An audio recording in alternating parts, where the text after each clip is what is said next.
Halo, selamat pagi kelas 11. Apa kabar hari ini? Saya pastikan kalian tetap dalam keadaan sehat, tetap semangat, tetap sukacita. Nah, hari ini berjumpa kembali dengan saya, Ibu Afriani Kristina Istanggang, dalam mata pelajaran Sejarah Indonesia. Nah, hari ini kita akan membahas tentang sifat-sifat kependudukan Jepang di Indonesia. Tapi sebelum itu, silakan dipimpin doanya. Yuk, ketua kelas pimpin doanya, Nak. Saya mau ingatkan kembali supaya kalian tetap menjaga kesehatan dengan 5D. Yaitu yang pertama, disiplin memakai masker. Yang kedua, disiplin mencuci tangan. Yang ketiga, disiplin menjaga jarak. Yang keempat, disiplin menghindari kerumunan. Yang kelima, disiplin hidup bersih dan sehat. Yang menjadi tujuan pembelajaran kita hari ini, itu yang pertama, melalui video, tadi kan sudah saya share video melalui WhatsApp, ya kan? Nah, dari video tersebut kalian dapat berdiskusi baik secara mandiri maupun dalam kerja kelompok untuk bisa menganalisis bagaimana proses kedatangan daripada bangsa Barat ke Indonesia. Maksud saya bangsa Jepang. Yang kedua, melalui slide ataupun video yang saya tampilkan tadi, kalian dapat menghubungkan dan menguraikan fakta-fakta penting yang berkaitan dengan proses kedatangan bangsa Jepang di Indonesia.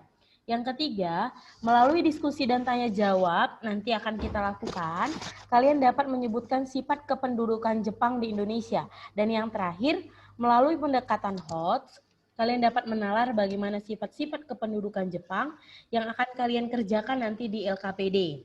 Oke, silakan isi absensinya di Google Classroom ya, Nak.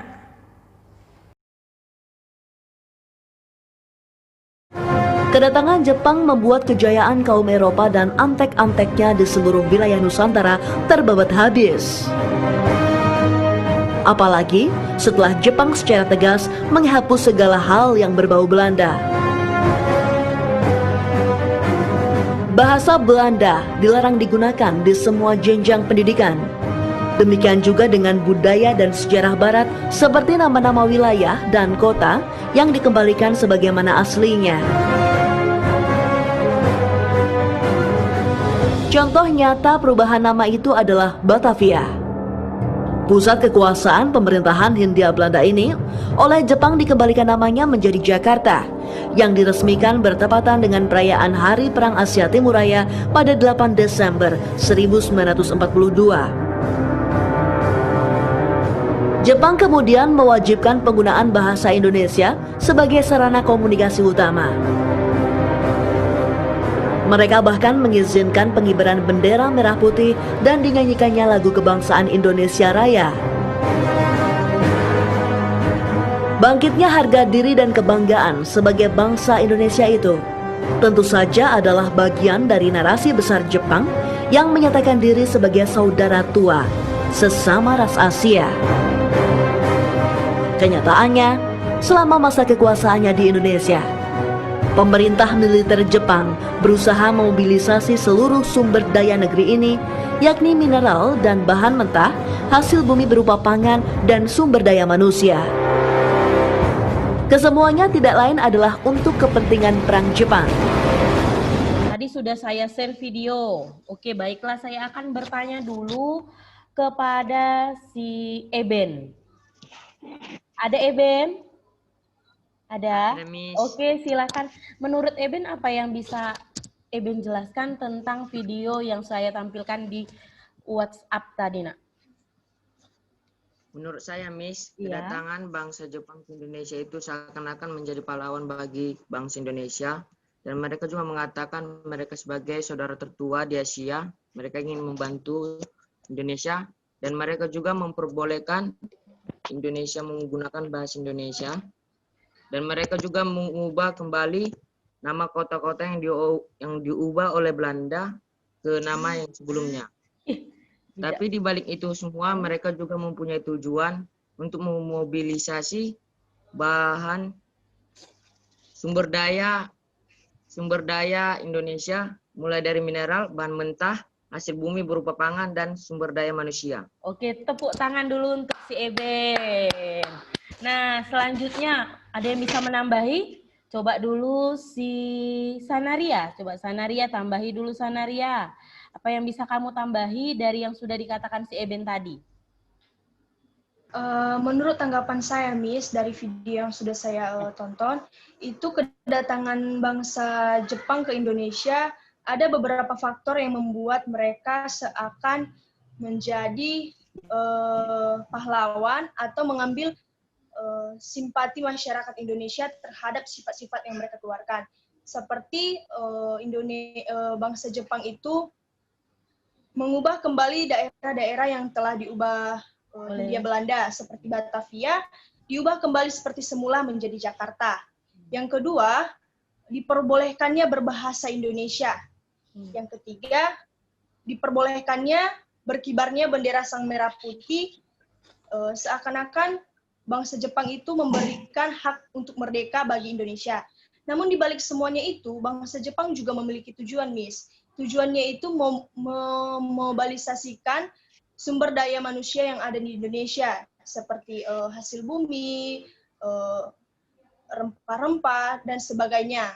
Jadi mereka itu cuma hanya mengambil simpati masyarakat Indonesia aja dengan melakukan yang memang hak dari Indonesia tersebut. Oke, mantap. Nah, gerakan 3A inilah yang sering kita sebut dengan kata propaganda. Pernah dengar kata propaganda? Pernah. Apa itu propaganda? Yuk, siapa? Propaganda itu sebuah pesan-pesan yang dimana itu bertujuan untuk membangkitkan semangat masyarakat Indonesia supaya bisa bersatu gitu. Itu. Menurut Miss, kenapa Jepang berada di tingkat paling atas, Indonesia di pertengahan, dan Eropa paling bawah? Kan Eropa itu saingan berat dari Jepang atau adanya permusuhan. Indonesia dijadikan di pertengahan, Jepang menjadikan Indonesia menjadi benteng perlawanan atau alat.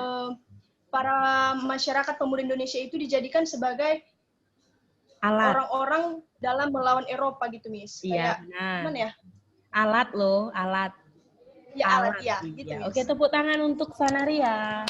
Oke, dari hasil pembelajaran kita hari ini, boleh dari video, kemudian dari slide yang saya kirimkan, bila mana kalian menemukan pertanyaan yang belum kalian mengerti, atau ada hal-hal yang masih belum kalian pahami, boleh kalian lampirkan di Google Classroom. Kita akan berdiskusi di Google Classroom.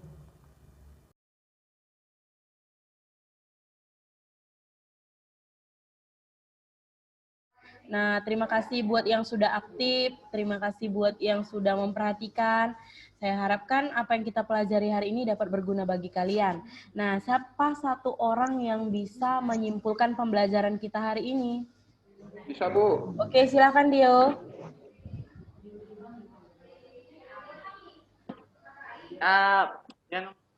Yang pertama kan pada saat Jepang datang ke Indonesia, di situ Jepang mempunyai tujuan untuk memobilisasi Indonesia. Jadi Jepang. Dio, terima kasih. Nah, karena pembelajaran kita sudah selesai, silahkan nanti tugasnya kalian lihat di Google Classroom, dikerjakan dengan baik dan dikembalikan lagi di Google Classroom ya nak ya.